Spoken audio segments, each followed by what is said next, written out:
So in Newswave a week or so ago, we talked about Switch stock being very hard to find, but Nintendo opening their refurbishment site once again after shutting it down due to COVID-19. And I had recommended that people take a look at it because generally Nintendo will send out products that get very, very close to new condition despite it being refurbished technically. And I had a lot of questions about that, asking me, hey, is this a good place to order from? And what would you actually get from them if you ordered it like in the real world, right? Not like set up by Nintendo with a commercial or anything like that. So I went ahead and ordered a refurbished Switch system straight from that refurbishment site by Nintendo. I got the one with the gray Joy-Con controllers. I thought today we would see exactly what Nintendo would send me. Now, the price on this after, I believe, shipping, which was like $5 and some tax thrown in and all that, I think it was like $283 or $84. It was right around there. It was still under $300, which is good because obviously you see a lot of resellers and scalpers online taking advantage of the situation and marking these things up like crazy into like the $400 range. So getting a Switch for less than $300 is pretty good right now, especially since it's from the manufacturer of the system in the first place and it comes with a warranty and all of that. So let's go ahead, we'll open this guy up here, and I mean right away you can see Nintendo does package it pretty well. Has a full label here, refurbished product, with the picture of the system with the gray Joy-Cons. Now we're gonna take this out and I guess we'll do another unboxing with this. Get a box in a box. And this just opens up. It's not taped or anything. Opens up just like that. And we have our system inside. It does have like a little manual here. It looks like just the health and safety guidelines. We have HDMI cable here packaged. The, of course, wrist straps for your Joy-Con controllers all packaged as well. Nintendo usually just like pretty much put everything in little bags and package it up real nicely with cardboard and all that to make sure nothing gets kind of thrown around. We have a couple of Joy-Cons. Let's see the condition on these because I'm curious exactly how used they are. These look pretty good. You know, like on Joy-Cons, you can spot kind of like fingerprints and spots, like for oily spots where people maybe were touching or using it a lot. These look pretty good. Like I don't see anything really on them. Is not charged at all. So that'll be fun. We'll have to, I guess, do that. But for the most part, this looks like it's in new condition right here. Let's take a look at the other one as well. I was just curious if any of these just looked straight up used. No, I mean, as far as I can tell, these Joy-Con controllers look almost new, like they're straight out of a new Joy-Con box. So I gotta say, from what I'm seeing so far with the Joy-Cons, are in pretty good shape. Then of course we have our Joy-Con grip. Also looks pretty good on the front. Doesn't look scratched up really at all. Maybe actually a little bit here now that I'm looking at it. Right here you can see some wear. So this is definitely this part anyway looks kind of like a used product here, but we can slide these in and everything looks good there. You know what? I haven't used a Joy-Con grip in a long time now that I think about it. It still feels kind of weird to me, the little dog face controller here. I've just usually been using the Pro controller if I play anything dock. Of course, I have our AC adapter also bagged up, Nintendo branded, of course, and then we get to the main attraction, which is the Switch system itself, and that is packaged pretty well. It's actually kind of difficult to get out of here. It looks like they have it pushed there, so we'll just kind of slide this out. And we also have our dock and a lot of cardboard shavings in the bottom of this box. It's very strange. I thought it was like, I don't know, grass or something. No, those are cardboard shavings. I don't know if the box was like new from the factory and like it just, I don't know, when they were breaking these things through to kind of push these in, they just left it in there. Anyway, we have both our Switch here in a nice little layer of bubble wrap and then our dock that it's like a little bit of Scotch tape on the side here for it. This looks pretty good. I mean, the dock isn't used too much, obviously. It kind of just sits in front of a TV or in an entertainment center. And it's just used with the Switch being slid in and out. So I wasn't expecting this to be beaten up or anything really. But the face of it looks fine. No scratches or anything. The dock, for the most part, is in pretty good shape here. But the Switch is what I'm really curious about, right? So let's see, refurbished product.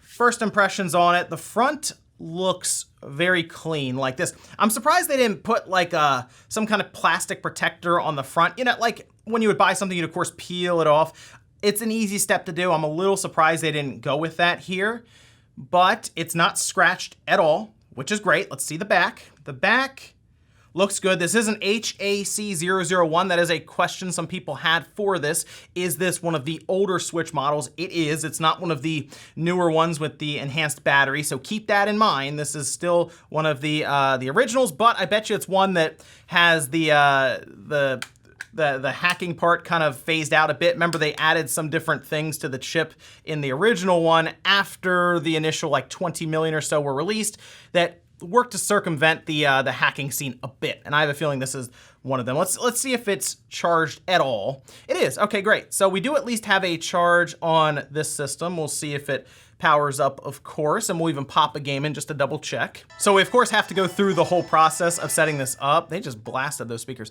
It's everything sounds good there. The touchscreen works fine. Good stuff. I expect, for the most part, everything to work well. I was just really curious about the overall condition of the system, but let me set it up and we'll pop a game in to double check. It is kind of funny though that they have the Switch itself charged fully, but the Joy-Con controllers are just dead, like no battery at all. It's a little odd they didn't just plug the Switch in with Joy-Con controllers attached, or just had like charging stations for different Joy-Cons before they send them out. Just something I noticed. Also, I'm sure there's a question that will come up. What firmware does it ship on? This is on 4.0.1.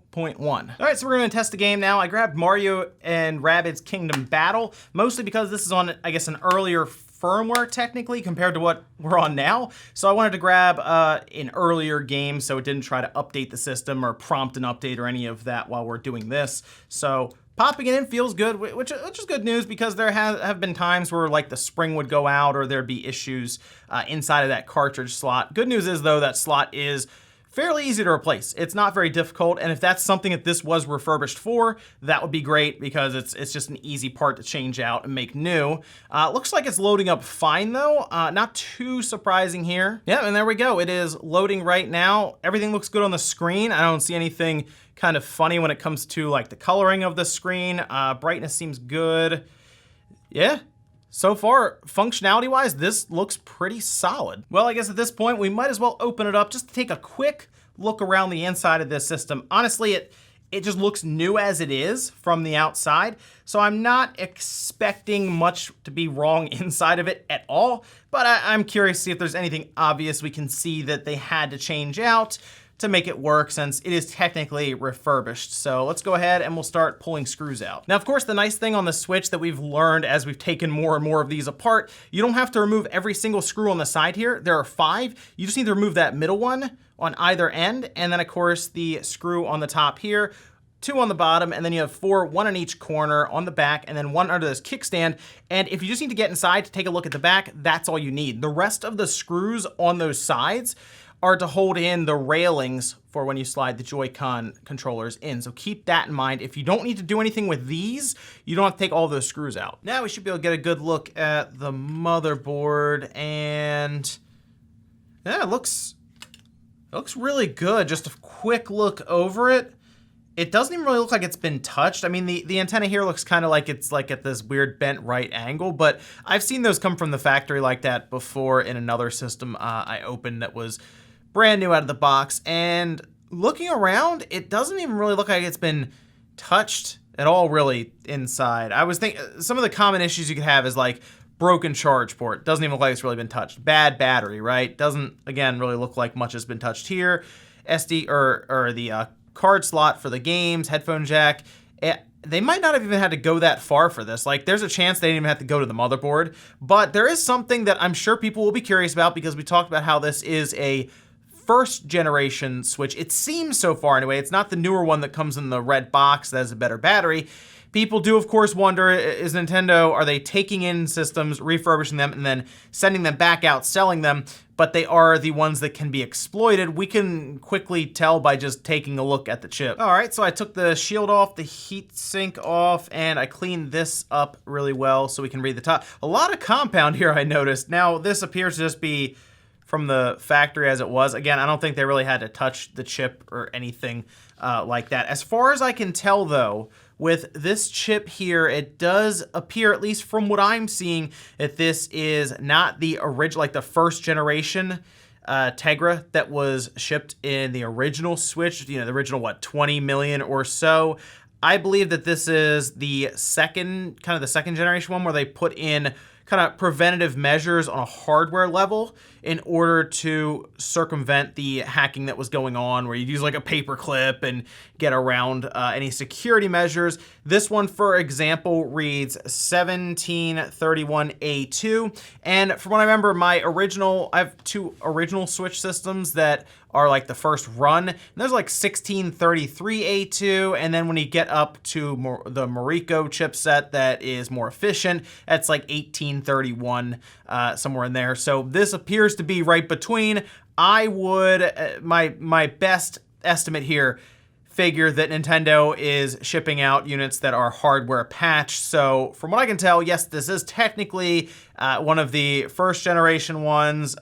It's designated it has the serial number designation XAW, but it is not one of the original ones that you can just drop a paper clip in and do all kinds of stuff with. And I don't think that should be surprising to hear. Obviously, Nintendo isn't refurbishing systems that they then send out and can be hacked and modified and all of that. There's been a very concerted effort, we'll say, by Nintendo to make it difficult on the hacking scene, and they're probably trying to have these removed as much as they can from the wild. So if one comes in that they look at to see if it can be refurbished, and it is one that can be hacked, and even if it is like a minor fix, I guarantee they just part that thing. It just gets, like, the board gets binned and then they part everything else out for use to fix systems that can't be hacked as easily. Like I said, Nintendo is very aware of the situation right now with that, and I don't think their refurbishment center is just going to start sending out systems that can be used with like a paper clip to open it up. Anyway, guys, that's going to do it here for a look at a refurbished Nintendo Switch